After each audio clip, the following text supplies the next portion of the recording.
Hello, good evening everyone. So welcome to this public lecture by Professor Dame Janet Thornton. So I would request our Center Director, Professor Shashidhara, to say a few opening remarks. Thank you. Good afternoon and welcome to those who have come from outside. Welcome to NCBS, National Center for Biological Sciences, a research institution dedicated to the basic science in the area of biological sciences.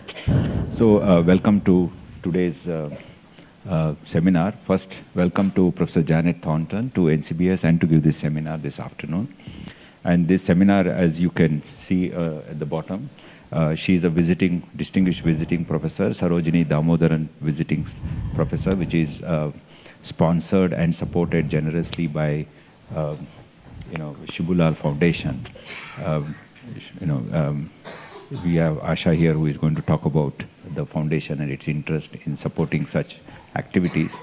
And thank for them. And Professor Janet Thornton has been spending a whole week here in India. She gave 2 seminars in Mumbai, in TFR Colaba, as well as in IIT Bombay. And this is the third and the last one in this series at NCBS in Bengaluru. And it's also co-supported by Indian Academy of Sciences, which is located at Raman Research Institution in Bengaluru. And again, we keep organizing many such seminars. Please do come. And we also have several other activities. And those who come from outside school, college students and teachers, get familiarized with our campus. And you're most welcome to come to any of our seminars and science events. With this, again, thank you very much for agreeing to come and spend a week with us in India. And then we look forward to. Just to give a 1-2 sentence about the topic, particularly those who are students here, undergraduate students. All of you know, of course, genetic material, DNA. And DNA, once it gets, the information is decoded, most of the coding part of the DNA is related to making protein. There are, of course, other parts of the DNA which is not going to code for the protein. But much of that information is used for how much of the protein to make, when and where to make that protein, so-called regulation, spatiotemporal regulation of the protein synthesis. But once the proteins are made, that's really all life is all about. Finally, your structure of your cells, structure of your very different organs, tissues, individuals, our interaction with the environment, how we perceive, everything is mediated through the functions of these proteins. And the proteins have structural function as well as catalytic function. And all of these things depends on the conformation of those proteins. The structure of the protein determines what the function is. The function is an emergent property of the structure of the protein. And the structure of the protein depends on the chemistry of the amino acid, which make long chain of these proteins, polymer of amino acids. But it's a challenging problem. And understanding the life, all aspects of life depends on how you understand the proteins. How we understand the protein depends on how we understand the structure of the proteins and how do they acquire those structures. And there's no one else who could talk about it at length amongst the scientists who are in this in the world today, other than Professor Janet Thornton. She has a tremendous several decades of experience in this area. She has seen the emergence of this field, as an undergraduate student all the way to now as the senior most scientist in this field. And it's really an honor and privilege to hear the protein world from you, Janet. Thank you. Thank you. Thank you for coming. Now I would request Ms. Asha to say a few words about the Shibulal Philanthropic Initiative, please. Thank you. So greetings, good afternoon to everybody. I'm Asha Thomas. I'm the CEO of this Shibulal Philanthropic Initiatives. And first of all, I'd like to thank everybody at NCBS for inviting me over. You're a beautiful campus, very serene and amazing the amount of work that's been. I didn't know there was so many aspects to biology, by the way. So, from the innards of proteins to I think ecology research to outreach, it's amazing. It was a quick tour, but very enriching. So just to tell you a little bit about the philanthropy, this was started by Mrs. Kumari Shibulal. back in 1998. It started as a very small charity kind of thing, and now we are 25 years old as a philanthropy. The overarching goal of the philanthropy is to build equity in society. So we do this by working with underserved communities in education, skilling, healthcare, organic farming, and preservation of art and culture. Because we are working in equity, we think education is the greatest equalizer, and so 80% of our work is in education, and most of it is school education. School education, college, secondary education, and skilling. So to give you an idea of the scale and the impact, our first flagship project, the Vidyadhan project, working with the scholarship for secondary education, has touched 14,000 students of the past 25 years. We have another program that works with the government and the community. It's a more systemic program, which is both a technology platform, and it is also an orchestrator which brings together the NGOs, the government, and other individuals and school leaders. Basically, it is about improving school education, and the school leader is a very important actor in this whole ecosystem. So that is working with about 1.5 million schools today. So this is, in the past 25 years, this is the kind of work that we have done. So apart from this, back in 2000, Mr. Shibulal felt that research in India was very early stages, and he wanted to encourage research in India. And he is an alumnus of TIFR. So in collaboration with TIFR, he brought in this fellowship, which is now we're calling it the SFPI Fellowship, which is the Shibulal Family Philanthropic Initiatives Fellowship. So that is the origin of this, and as part of that, there are two parts to it. One is it supports young researchers from India to travel abroad and to collaborate with their colleagues abroad. And the second part is where we bring in eminent scientists from across the world to give public lectures in different cities in India. So it is as part of that today we're very happy to welcome Dame Janet Thornton to India, and she's already finished her Mumbai trip, and now she's here in Bangalore. So so welcome, Janet, from SFPI, and also I think all your lectures and interactions will definitely enrich this student community here. I hope so. Thank you. Thank you, Asha. So first of all, we are so thrilled and happy and grateful that Shibulal Foundation Philanthropic Initiative is funding this trip by Professor Janet Thornton. And it's my great pleasure to introduce the speaker. She's the Director Emeritus of the EMBL-EBI in Cambridge, UK. After her early education in physics and doing a PhD, she took over as the head of crystallography unit in Birkbeck College back in 1978. And also she'd been serving in the biochemistry, molecular biology department in the University of College London. And later in 2001, she took over as the director of EMBL-EBI, and she was serving for until 2015. Professor Thornton is one of the world's leading researchers in structural bioinformatics, using computational methods to understand proteins, structure, function, evolutionary relationships. She works at the interface of physics, biology, chemistry, and computing.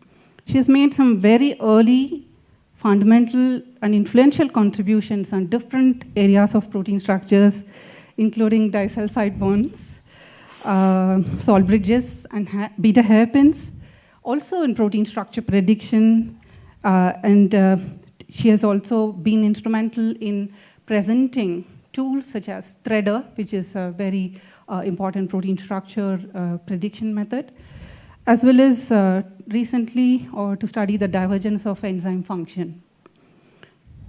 Some of her highly cited works include the database CATH, which stands for Class, Architecture, Topology, and Homology of Protein Folds.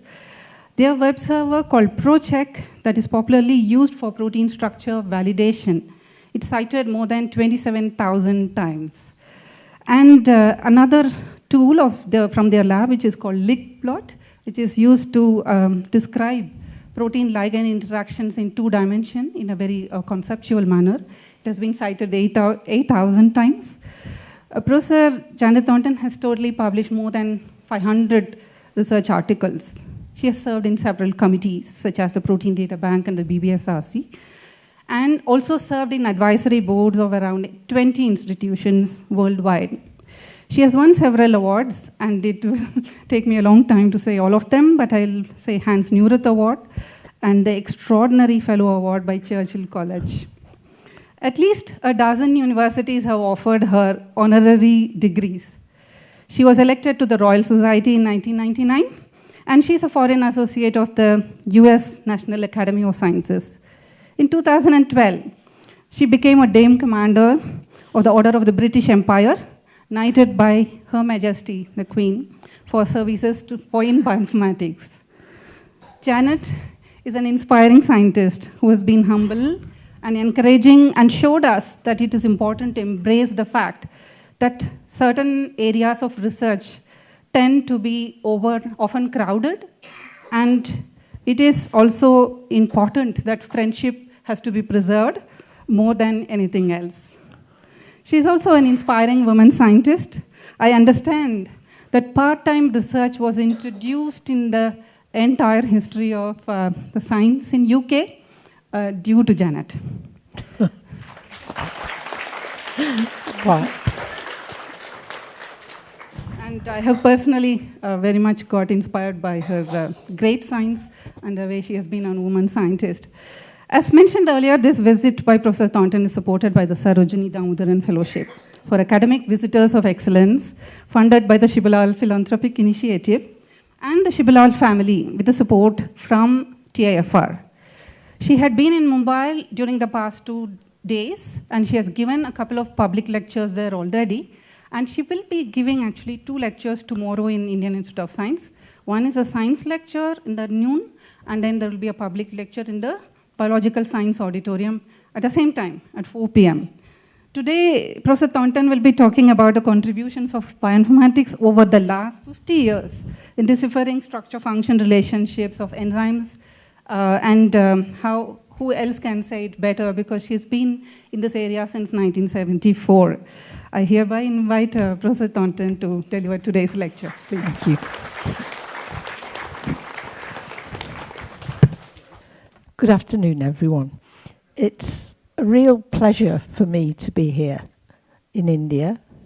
It's even more of a pleasure to be here in Bangalore and to be at the NCBS, because partly because I have known Professor Soudamini since I was a postdoc, and to come here and see your wonderful campus and to hear about all the work that's going on in the Institute really is extremely good.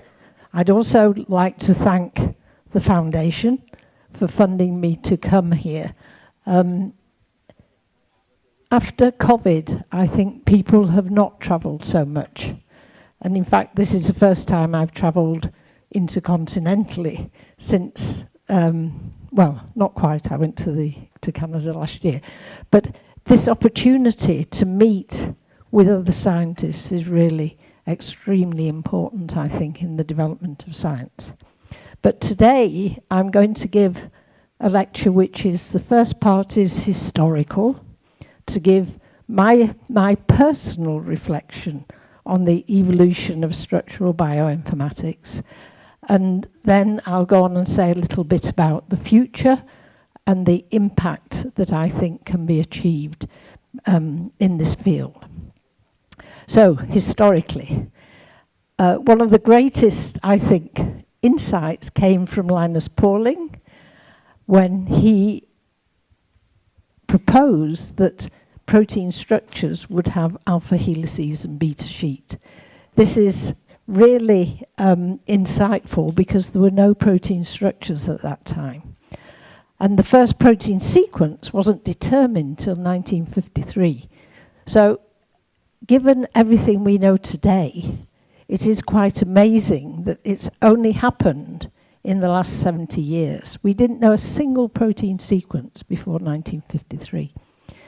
The first protein structure was determined in Cambridge in 58 and followed by for myoglobin that we all know and love, and hemoglobin in 1960 at the Lab of Molecular Biology in Cambridge, UK.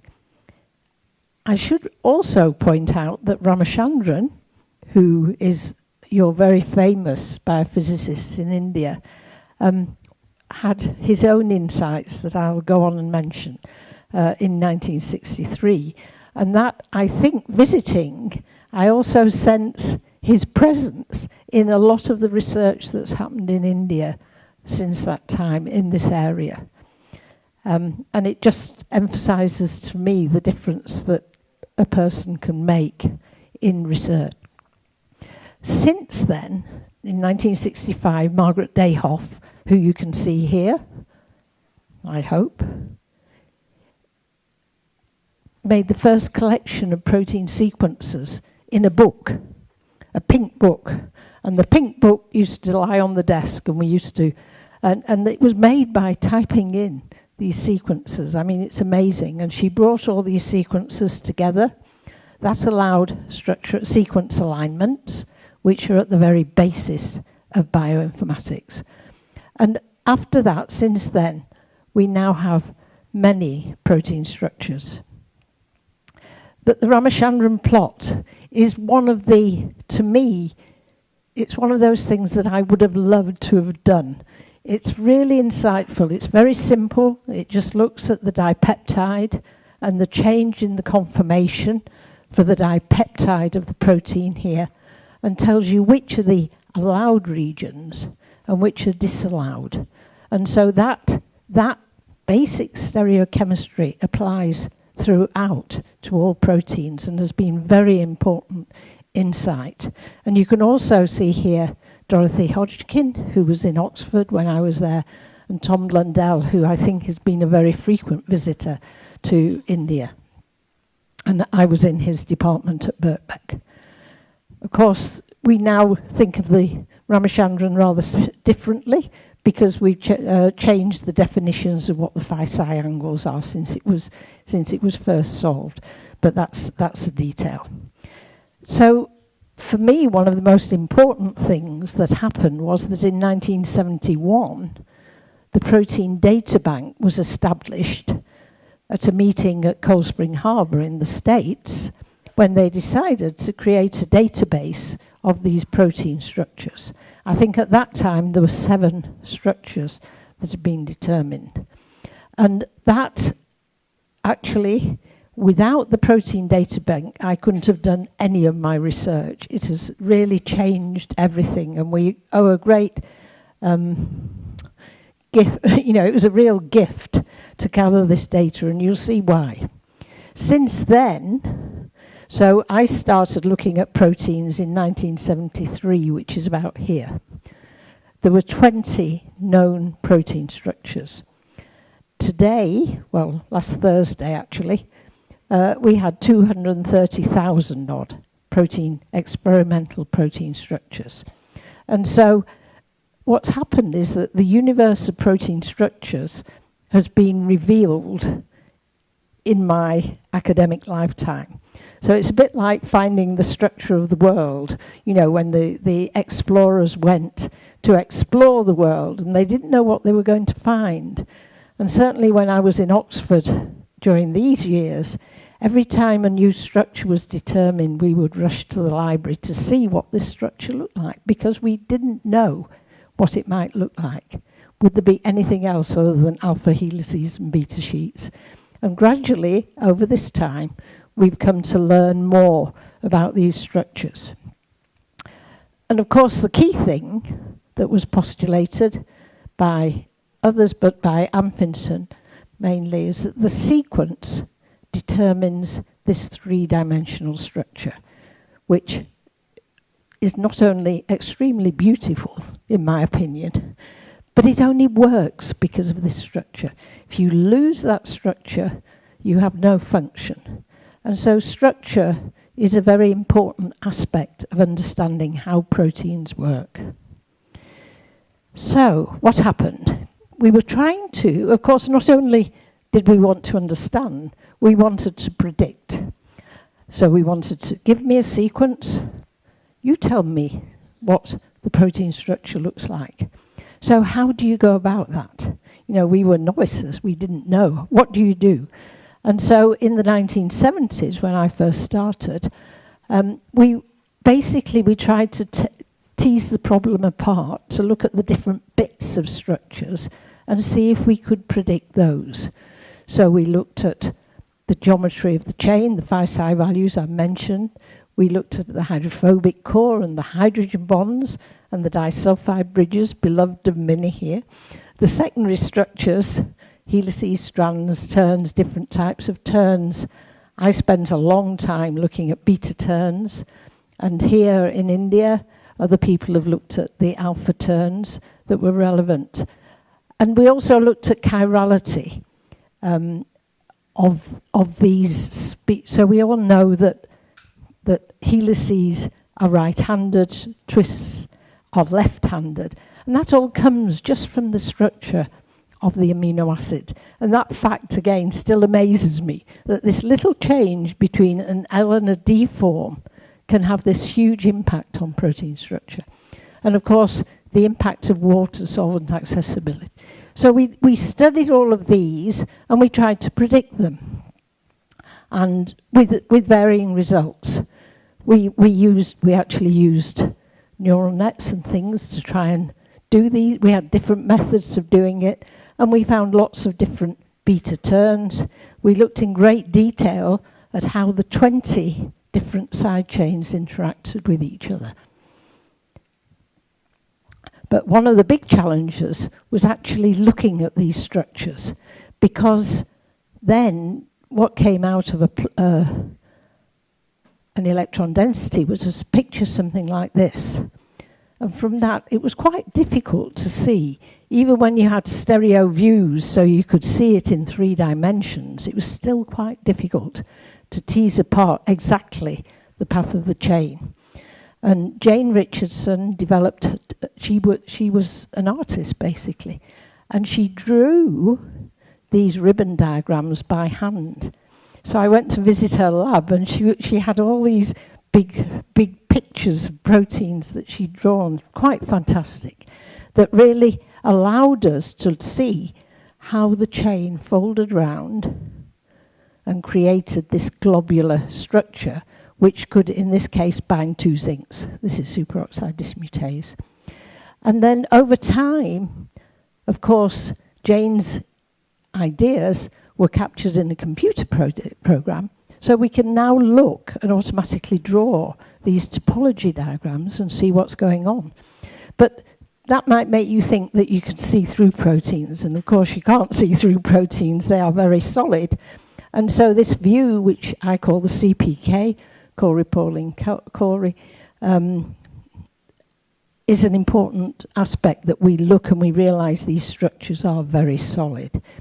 As Minnie mentioned, proteins, their interactions with ligands are very important.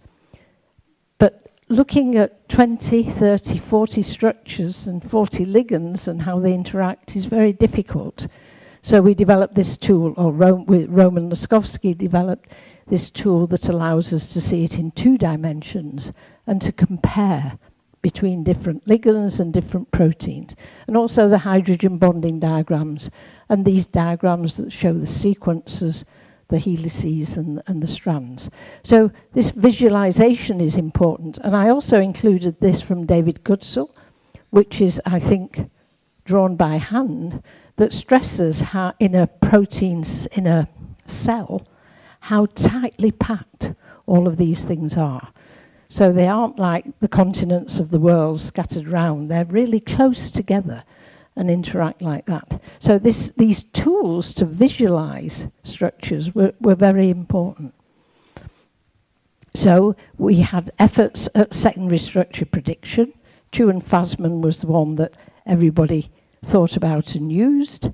There were exchange matrices that refer to how amino acid mutations occur and the likely chance of an arginine changing into a glycine, which doesn't happen very often, but it's there. The annotation, the mere annotation of given a structure, tell me where the helices are and the strands. At one stage in the mid-70s, there must have been about 20 programs that did this. And of course, the quality of the secondary structure prediction depended on that annotation. And so if everybody was using different annotations, they all got different values. And so Chris Sander and colleagues, well, Kabsch, who actually drew the topology diagrams, developed this program DSSP. So these individual programs can be very useful in actually defining where the helices are, and this is now fairly standard. And also, we were trying to predict secondary structure. And what Burkhard Ross did with Chris Sander was to include multiple sequences. And they found that you could significantly, 10% probably, increase the quality of secondary structure prediction using multiple sequence alignment, so that you're averaging, you get rid of some of the noise, basically. Then in the 80s, so that was the 70s, and we only had, I don't know how many we had, perhaps 80 structures, something like that. But as we got more structures, we could look at different aspects in more detail. So one of the things that I looked at, and also Sauda Mini has looked at in detail, are the disulfide bridges, their geometry, where they occur, how close they can be along the chain. There are lots of different things one can look at. And actually, it was great fun doing this. There weren't many people around the world doing these analyses, were there? And you knew everybody. So it was a small group of people analysing these little motifs that you find in proteins that are great. They're detailed, but they're actually, when you look at them and you understand what the sequence preferences were, it's quite inspiring to look at it. And you began to understand more about this folding process. But you also began to see many structures with many folds. So you wanted to look at how two helices can pack together and how sheets can stack on top of each other and what the geometry is, because this is a well-defined physical chemistry problem. And there are, answers isn't the right word, but distributions that you find from looking at this packing. And of course, the last thing that became very apparent is that almost all proteins have these domain structures. And that if you have a big protein, it's rarely just one globular. It's made up by joining small domains together. So this concept of domains that I can't remember, frankly, when it was generally accepted that there were domains. But since then, it's been very clear that evolution occurs at the domain level, and that's very important to look at. And during the 80s, we got many, many more sequences. I must confess, I wasn't terribly interested in the sequences. I thought they were boring. They're just linear. Fact is, though, that they tell you about the structure. So from that point of view, I found them interesting. But this so the sequences led to the development of tools to look at evolution by looking at the sequences. This was quite important, and there are lots of different tools from different people. But the one I sort of know was by Des Higgins and Tony Gibson, Clustal W, and this program, I think, is amongst the 10 most highly cited scientific papers ever. So it's a really important contribution to the way that we look at things.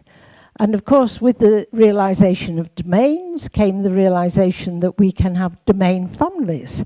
And people looked in detail at these different sequence families.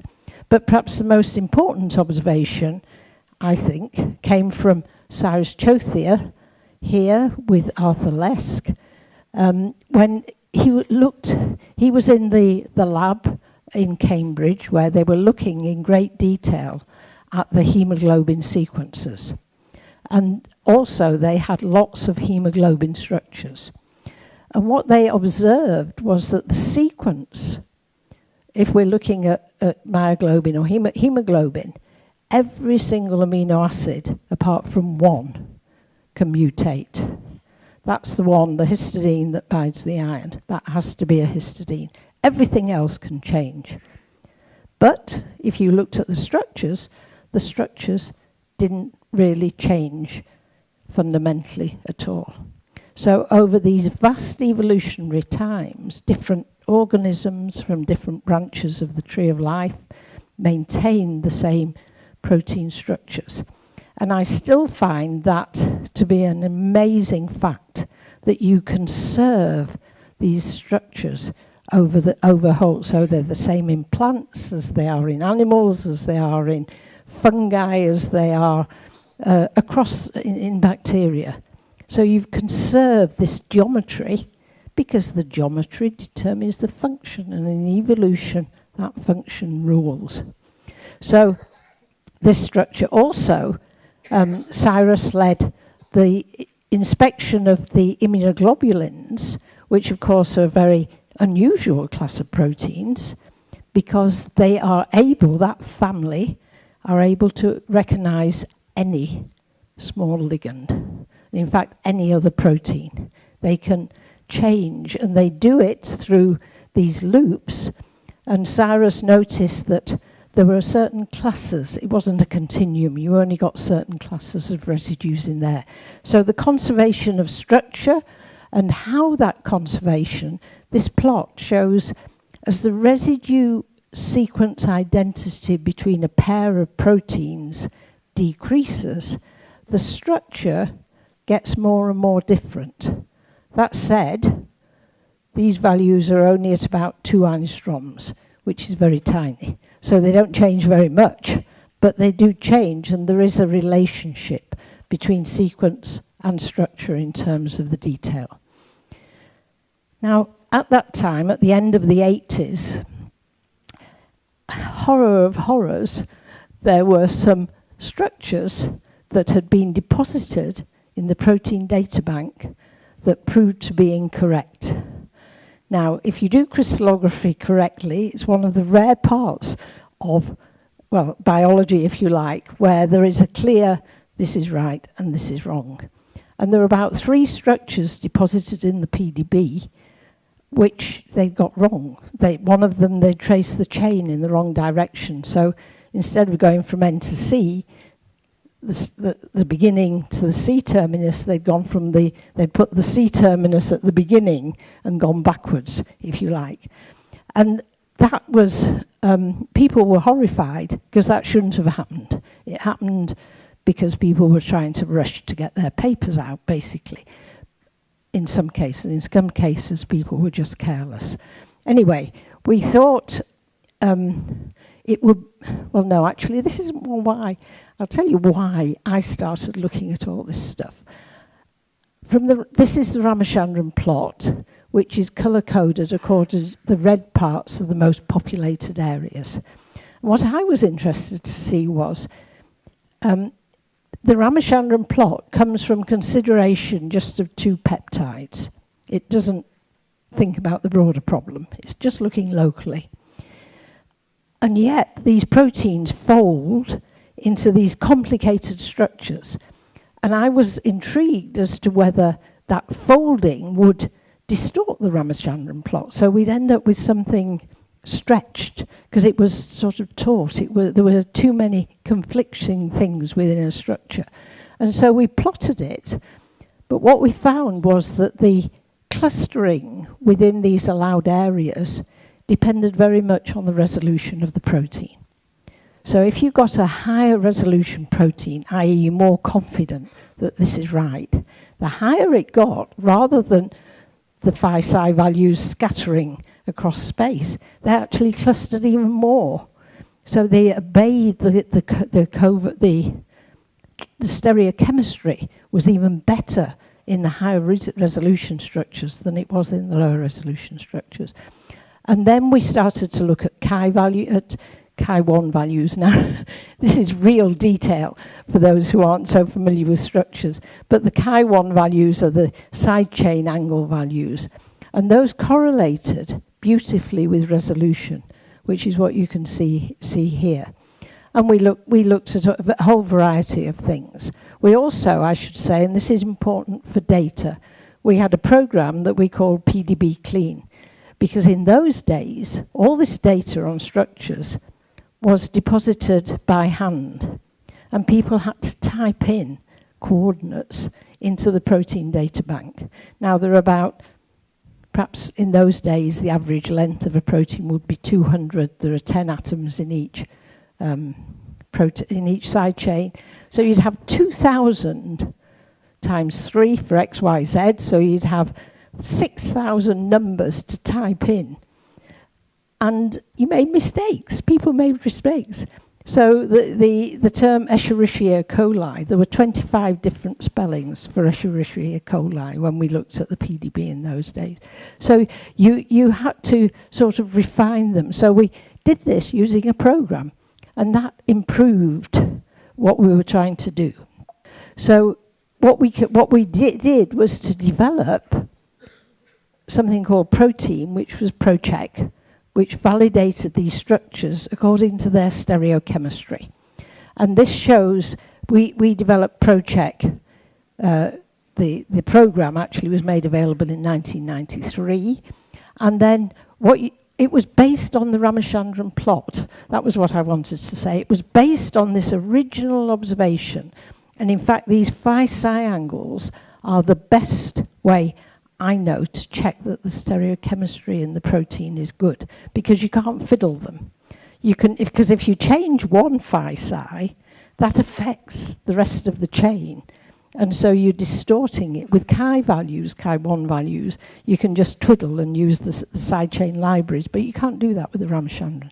And so this Ramachandran proved to be absolutely... So this plot was based on the structures available in 1991.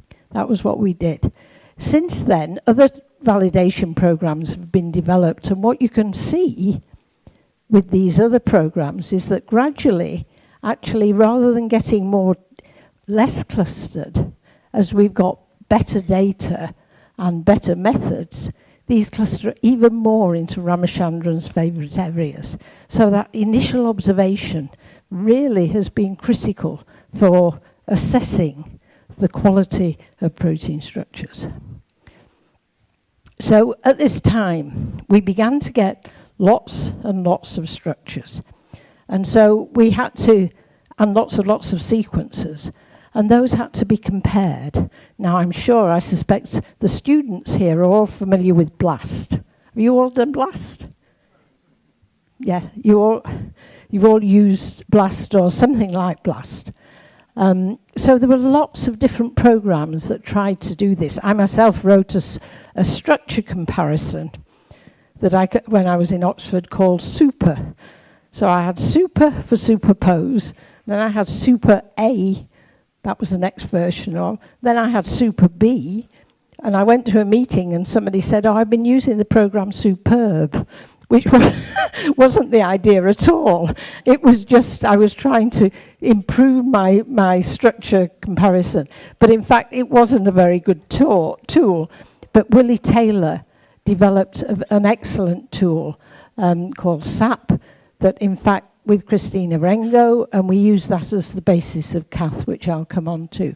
But they're also visualizing the multiple sequence alignments, and Jeff Barton, who was also at Birkbeck with Minnie and myself, he's developed a very nice package that looks at these multiple sequence alignments. So all these different tools and databases are used. I added in here FoldSeq from Steinegger, which was developed, 2 years ago now.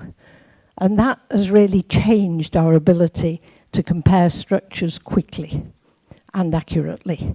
And so these developments, these programs were done in the 80s and 90s, But this development, recent development, has made the comparison of structures even much, much quicker, which is what we need now. So the term bioinformatics didn't actually appear until the 1993.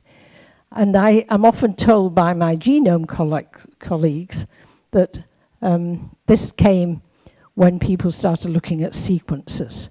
Not right. It's the structural world for a long time had used these methods of looking at structures. And you can also see that the number of publications rapidly increased and has increased hugely since then. But as we got more structures, another thing that happened was that people would determine a structure and publish it in a paper, and then somebody would write and say, your structure looks just the same as mine. And they didn't know because the sequences were so different. And so what you see here when we were doing our comparisons, and this is Christine, my colleague at UCL, this just shows 4 structures where the core of the structure is well conserved. In white, you have the sequence similarity between the 4 structures. They're 4 enzymes. In green, you have the sort of measure of structural similarity. So although the sequence changes, really, there are very few sequence amino acids conserved, but the structure is conserved. What was even more disconcerting to me as a non-biologist was that these 4 proteins, which are clearly related when you look at them in detail, if you look at their names, you would never know that they belong to the same family. And that was extremely worrying because I'd always assumed that cytochromes look like cytochromes. In fact, cytochrome B5 is completely different from cytochrome C. And so we needed these quantitative methods of comparing these structures. And that relates. And so this then, we decided that we would create this domain database, CATH, Class Architecture Topology Homologous Superfamily, in the 90s, and Christine was my postdoc at that time. Simultaneously, in Cambridge, Cyrus Chothia and Alexei Mertzin developed the SCOP database. And basically we would do it, the goal was the same. We were creating an overview of the world of protein structures.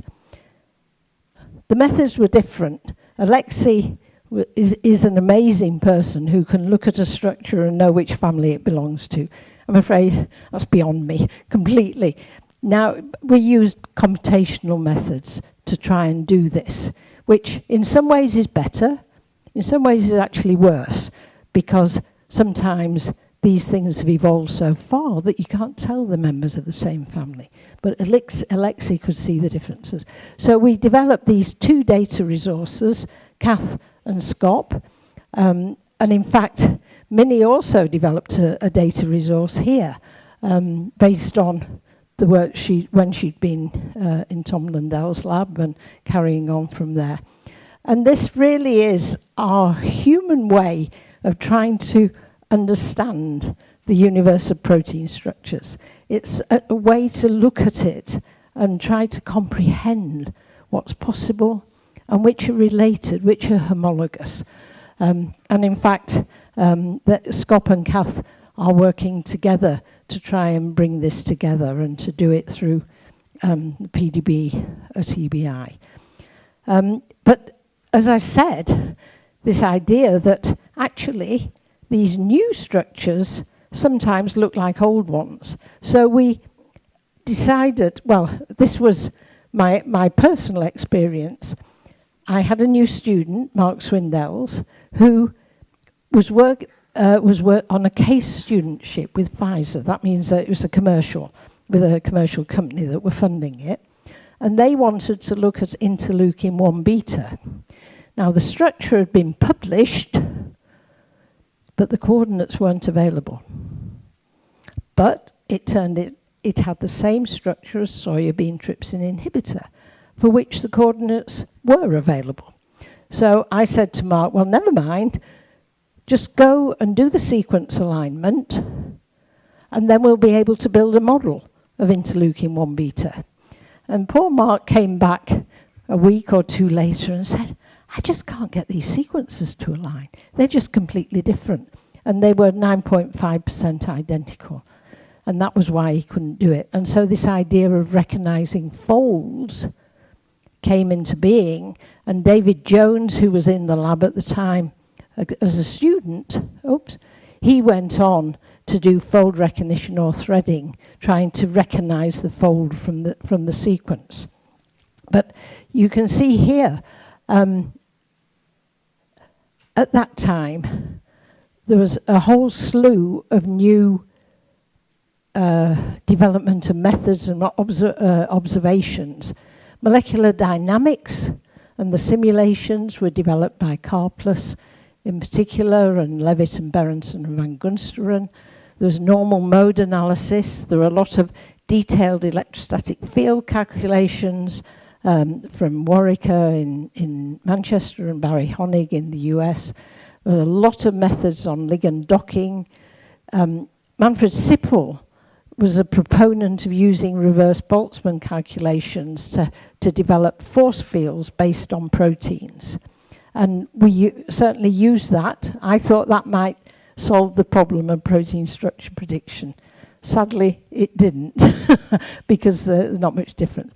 At that time also, Alfonso Valencia, now in Barcelona, observed the covariance of close amino acids, which actually we'd observed and other people had observed, but it was documented in a paper, and this has later been one of the most important contributions to solving the protein structure prediction problem.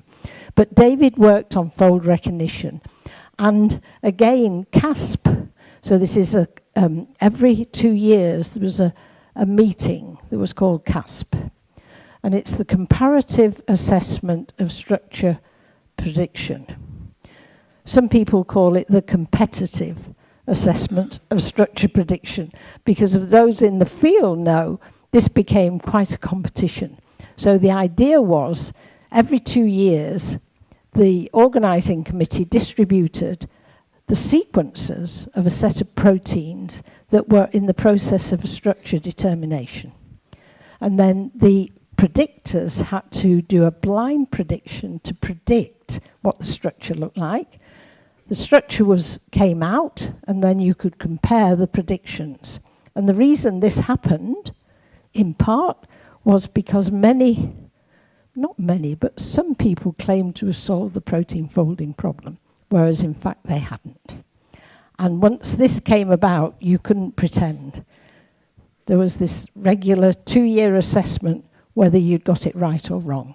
And so John Malt in the States, funded by them, set up this 2-yearly competition, and they got external reviewers in to assess how good the predictions were. So I was one of the first ones that did it. It was a huge amount of work, actually, even then.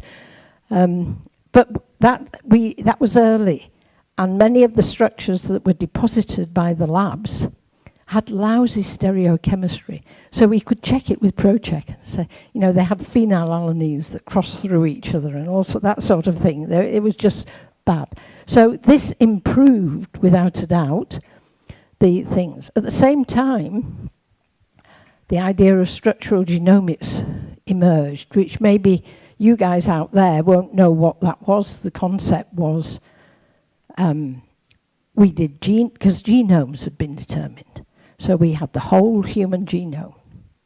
So why can't we have the whole human proteome and know all of the proteins? And that includes many proteins, even now, whose functions we don't know. So the idea was just blindly to go and get a sequence, solve its structure. And there were the efforts across the world in this structural genomics. The problem was we didn't know what the function was, and so biologically this was not terribly helpful. But what did happen as a consequence of this, that the methods of solving protein structures became much better, expression became much better, and the whole automation of solving protein structures improved. But this highlighted the need for us to go from structure to function. And it was at this point that I decided I didn't have any more ideas about improving protein structure prediction. It was just too difficult. So we turned our attention to looking at functions, which, as a physicist, the first 10 or 20 years, I wasn't really interested in what the proteins did. I was just interested in what they looked like and the sequence structure. So this change to function was quite a challenge. And so at that time, there were lots of methods to look at different interactions. So protein-protein, because function almost always involves interaction, either with another protein or with a small molecule ligand or with DNA, RNA or with sugars.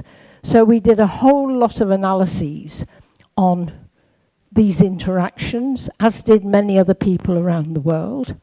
And this just to me highlights some of what we found. So this is looking, let's look at the bottom one. This is looking at nucleotide adenine dinucleotide, NAD, in 5 different protein structures.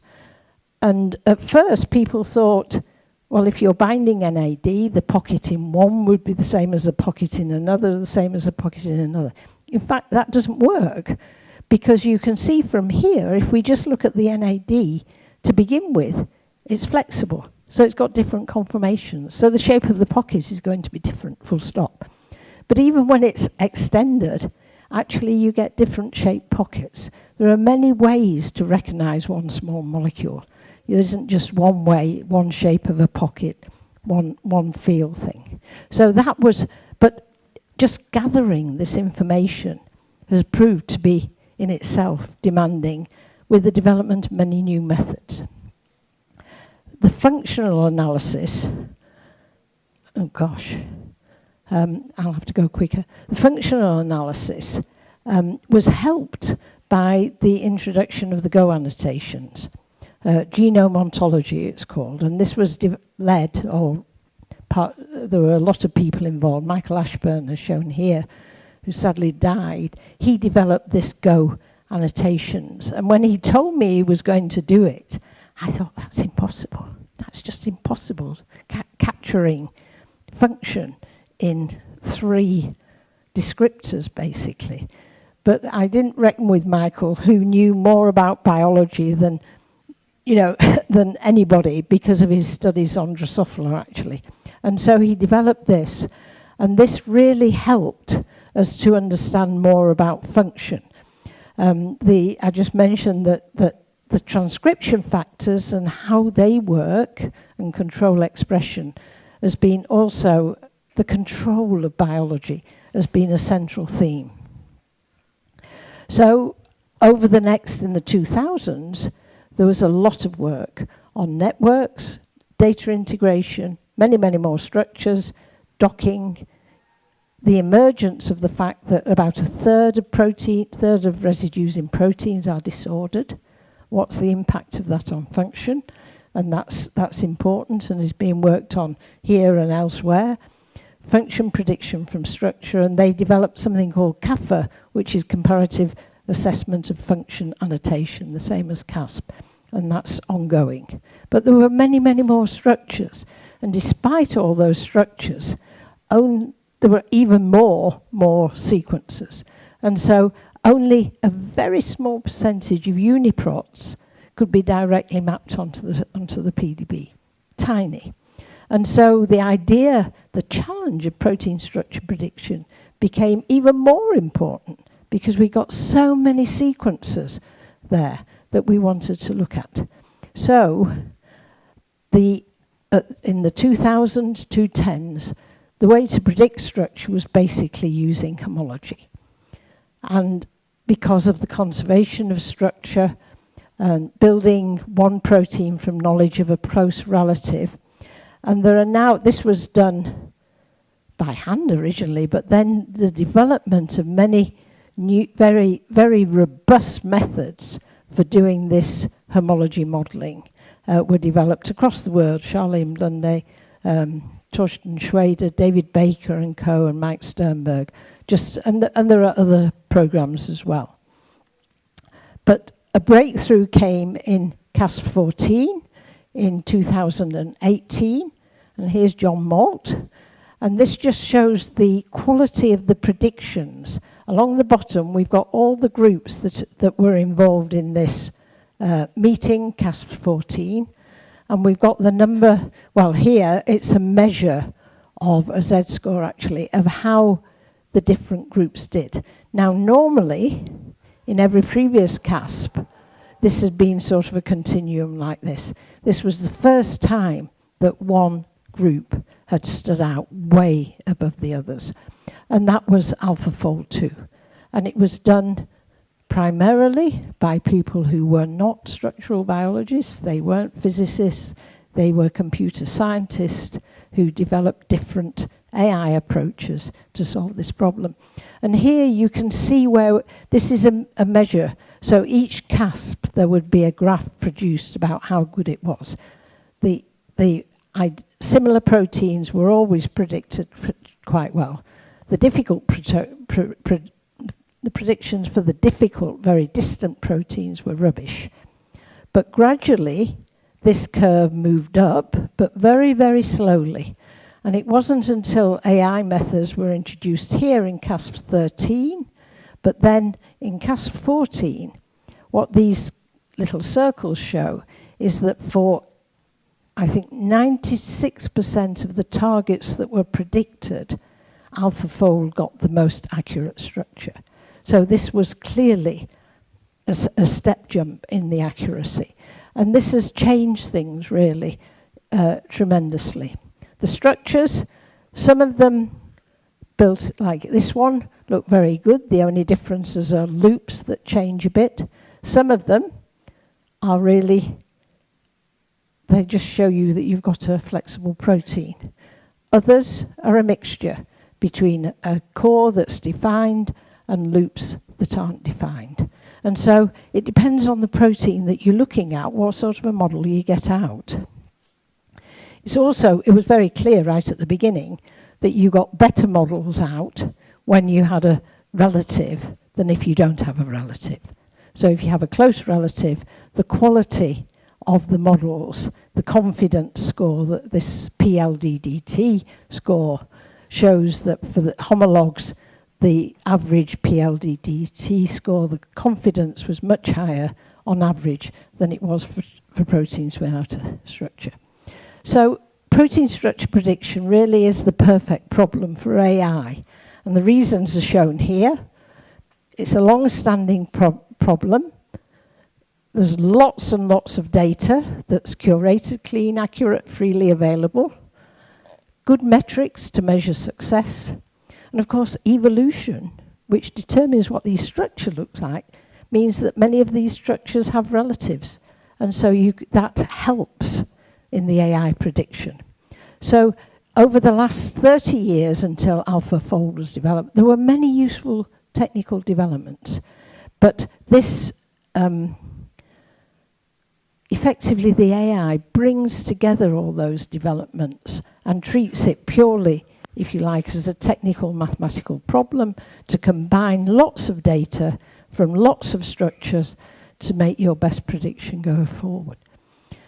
I think I might just skip some of this because just to say that the AlphaFold database, so initially we had hardly few, we now have 214 million structures predicted by AlphaFold that are freely available. Anybody, you can go type in a protein and from the EBI you can pull down the predicted structure. This has been phenomenally successful and you can see there are over 2.5 million users of this database since it was set up. And it's across the world. You can see here, this is the number of users, and you can see in India, there's quite a lot of use. compared with many, many other countries. Of course, as always, America and China have the most use.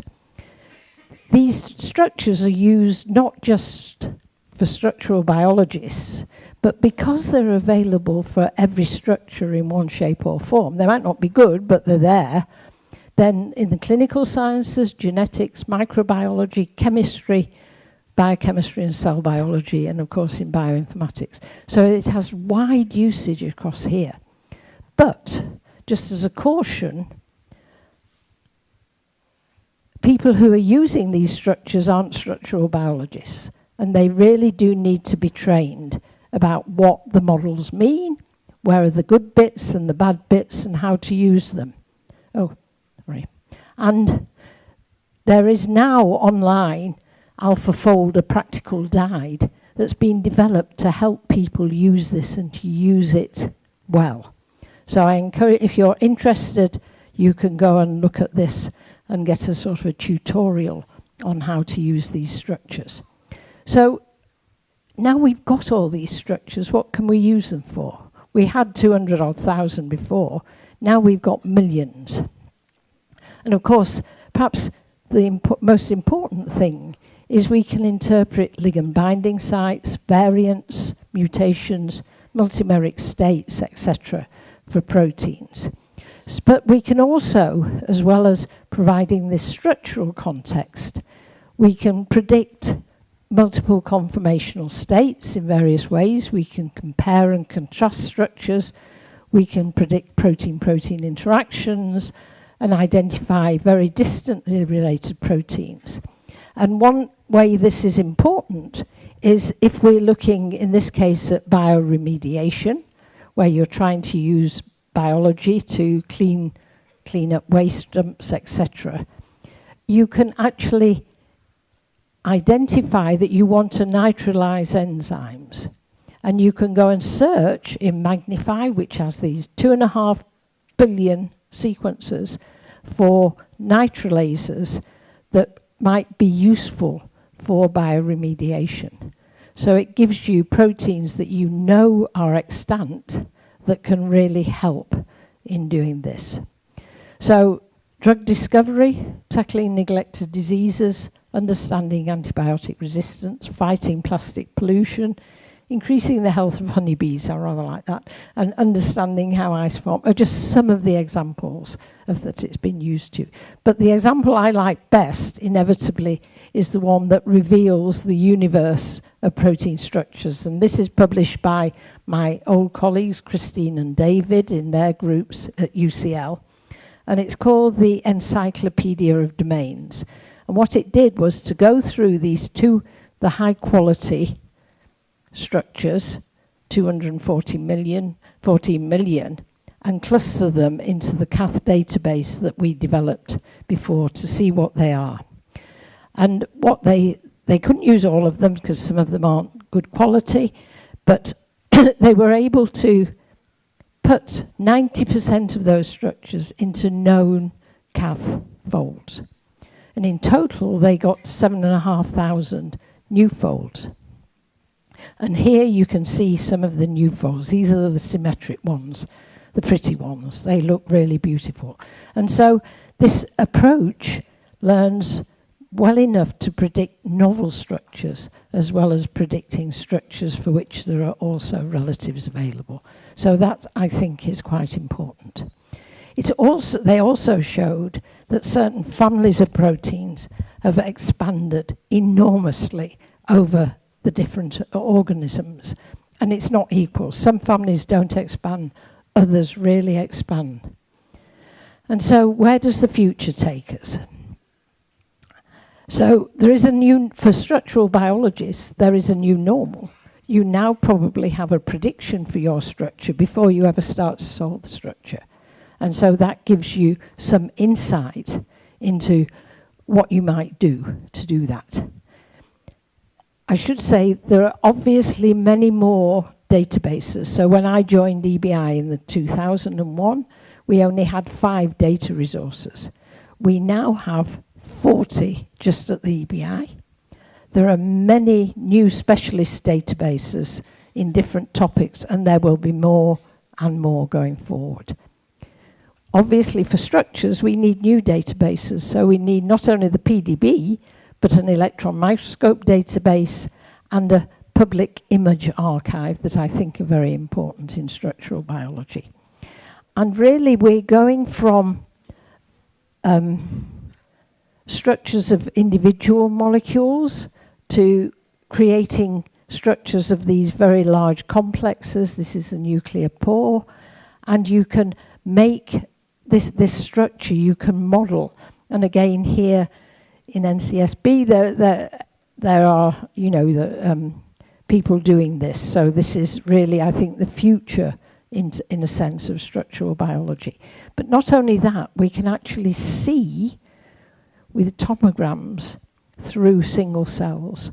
So you can see the individual components of a cell, and then you can even pick out individual the big molecules like ribosome, but gradually I think that will increase. So we will, I hope, not just know about the universe of structures, but we'll be able to see in the cells exactly where those structures are and how they interact together. And I think that will be a big difference. And here you can see in situ structural biology of mitochondria, and there are various blobs like like a chaperone molecule here, an ATP synthase here, but here's a blob of a structure that they didn't know what it was. So we learn new things by these tomograms, I think. So where do we go? So this is building model biology at different scales, which is, and I don't have time to go into that. But I just wanted to finish with saying what impact will it have on the wider community. So we know that there are many national genome projects. I put this slide together last year. There are 220 different genome projects worldwide. These are generating genomes at a great rate. This is going to change as we have this data, our understanding of genomics and biology, without a doubt.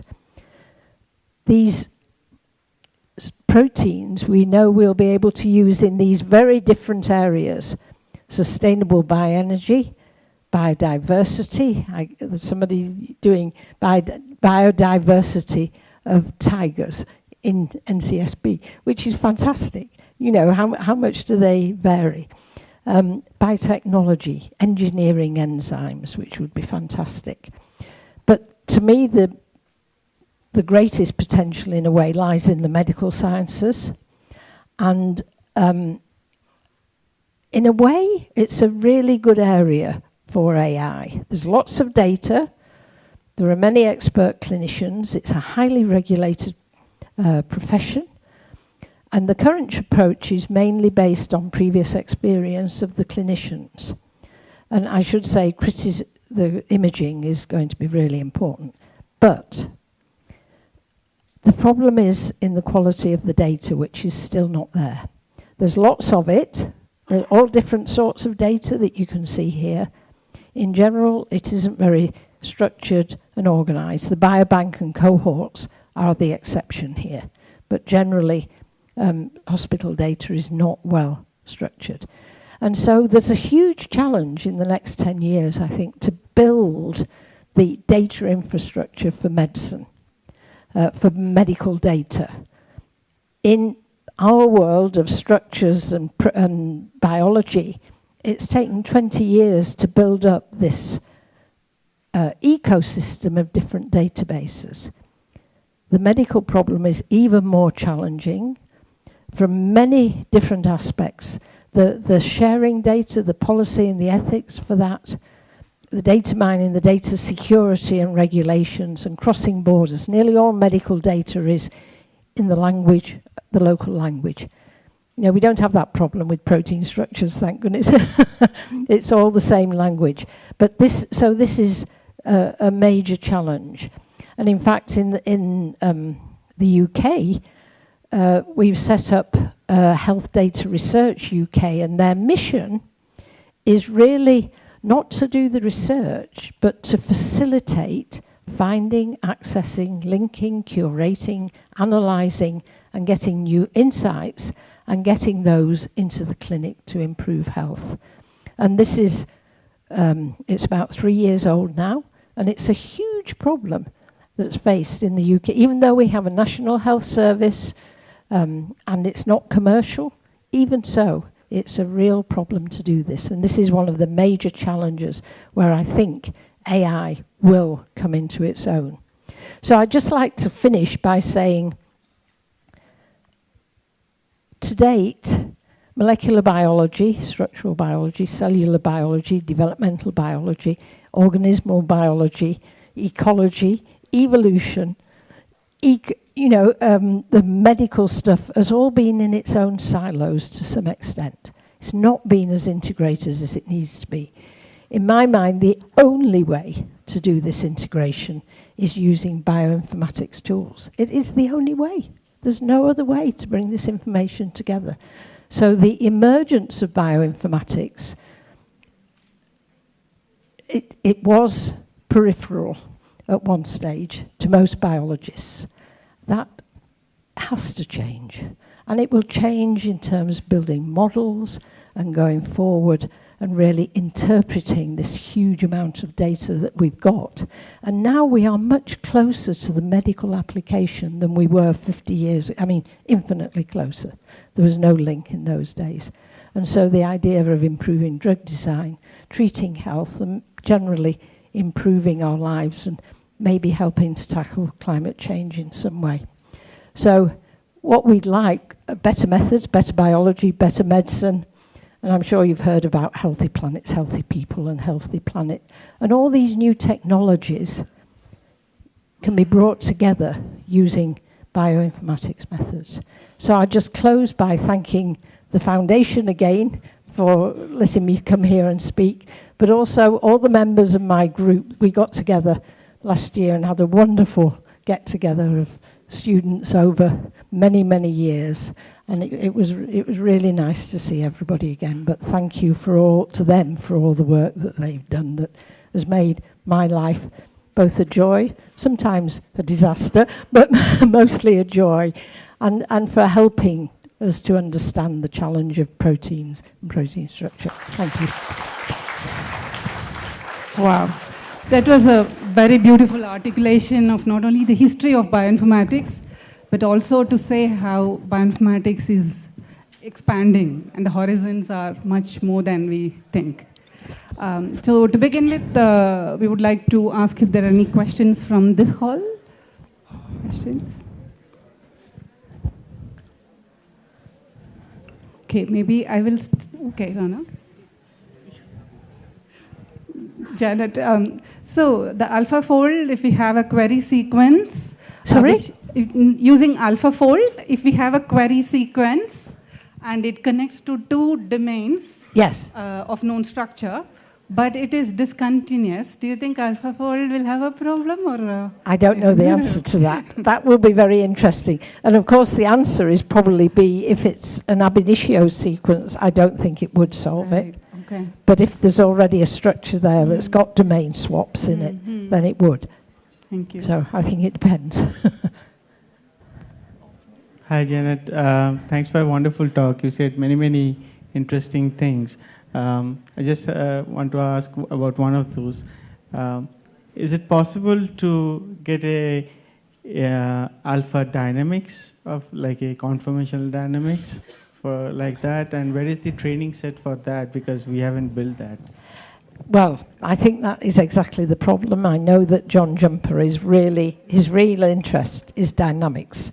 And so I think we will see that. But with all this AI, which I stress for the medical data, it's getting the data to train the programs.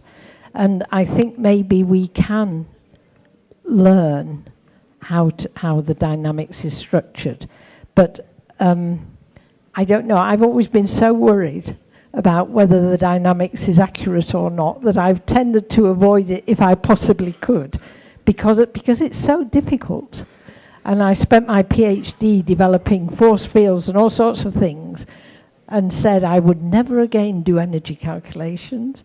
But actually, there's no option. That's the only way to really look at it and look at these dynamic things. So I think we need, but there are some things that where dynamics matters. There really are some aspects of function where you don't need to consider dynamics. And so a parsimonious approach is always the best one, where you do only what's necessary, I think. Hello, ma'am. Firstly, I would like to thank for your informative speech. So my question is like this. How do you think protein protection helpful regards human health and diseases? Sorry, you'll have to say that more slowly. Maybe I can repeat. How do you think structure prediction can help with human health and diseases? Oh, health and diseases. Yeah. So that depends on the first thing, it helps us to understand how things work. So if you think about a car and it goes wrong, if you don't know anything about the engine and how it works, how would you begin to put it right? Now, it's not a terribly good analogy because a car is rigid, it doesn't move, and it's just a car. Human body, we've got 20,000 genes with all their variants and post-translational modifications, and we don't know how it all works, and it's very difficult to model it together. But if we don't have the structure, very often we can't say anything about how that protein works. And so just, I was talking to the people from IMSTEM, and they're looking at sickle cell disease. There's one mutation in general that causes that sickling. But it causes the disease because that little red blood cell, in part, can't get through the capillaries. So it's the structure of the protein distorts the ability to bind the iron, which distorts the shape of the red cell, and it can't get through the capillaries. Now, that's systems biology. It's going right from an individual molecule with an individual mutation to an effect on the cell that in turn affects the biology of the person, the health of the person. And that's just one of our 20,000 proteins. For many of, even with human proteins, we don't really know the detailed function of many of those human proteins yet. So we need to know their structures, but that's not enough. We need their structures, we need their expression, we need to look at it in situ, in vivo. So yes, to me, the structures are an absolute sine qua non. You need them for understanding. From that, we can then develop, with all the other data and knowledge about what goes wrong with health, in bad health, and hope to find ways to make it better. So it's still a long way for many diseases, especially the chronic diseases that occur over a lifetime. But there are lovely examples, of course, where given mutations cause given effects that for development for children, and you can give these children a drug that makes them okay. But those are frankly, the exceptions rather than the rule. So we need to understand before we understand. And that's what, as researchers, that's what we all do. We try and understand the problem. So I don't know if that answers it. So you're not going to be healthy tomorrow, but in your lifetimes, you guys, one, I'm sure you will have your genome sequences done. So you will know every mutation that you've got. That may be good news or bad news, and it's not clear exactly what they should tell you. But medicine will change, I'm absolutely confident, because of the data, because of our understanding, and because of the AI methods that I hope will help the doctors to predict what's going to happen and to recommend the best medicine in the right doses. So there's lots and lots of things to do. Okay? You don't look convinced, but... Hello, ma'am. Thank you for your talk. Actually, I have a doubt, like what is your opinion about predicting the active site of a protein structure? There are many online tools are available to predict the active site, right? Like Cas2b. So how reliable is that? to predict the active site of a protein structure? To predict the active, you're asking several questions there. Predicting the active site, so active site to me implies an enzyme, so let's think about enzymes first. Predicting the active site of enzymes is actually not too difficult. And it's not difficult because the catalytic residues are generally absolutely conserved. So you get this patch of very high conservation in the protein where the active site is. So that's not so difficult. Predicting the effect of a mutation is more complicated. Those mutations actually are rarely in the catalytic residues. They're much more commonly in the binding residues, and their effects are difficult to predict. So you can think of it as the phenotype of the protein. If you have a mutation, how does that change the behavior of the protein? And there are many programs that do that. With the structure, you know, the first thing to ask if you have a mutation is, where is it in the protein? Is it on the surface? Is it buried in the core? Is it in a cleft, etc.? So having a predicted structure, or even better, an experimental structure, allows you to have some insight into that. But it depends exactly what question you're asking.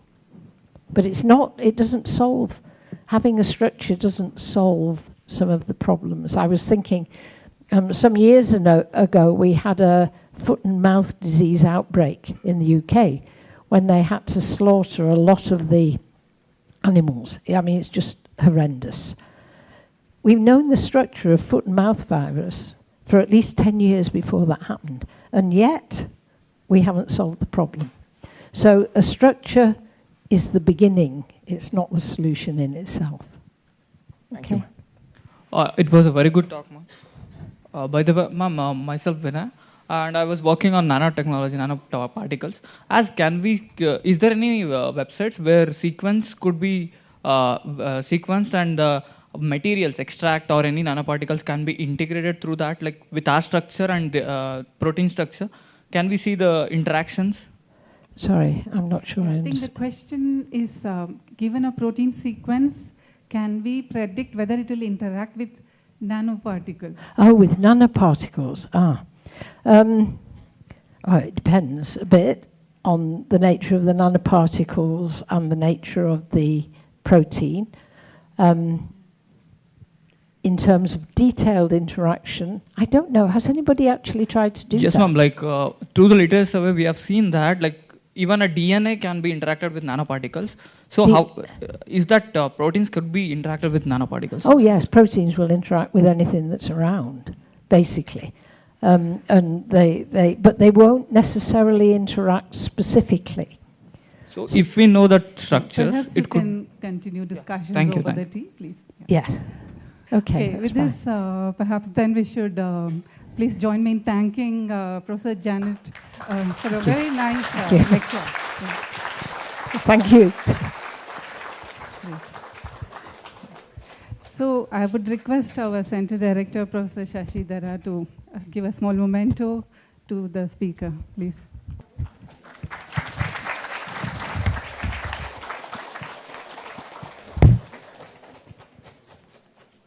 I would also request Mrs. Asha of the Shibalal Philanthropic Initiative to give a small memento to the speaker, please.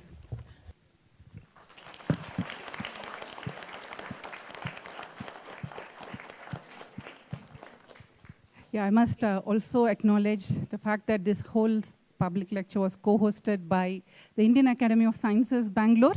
So I would request all of you to give a big hand for organizing the students from different parts of the city today. Thank you.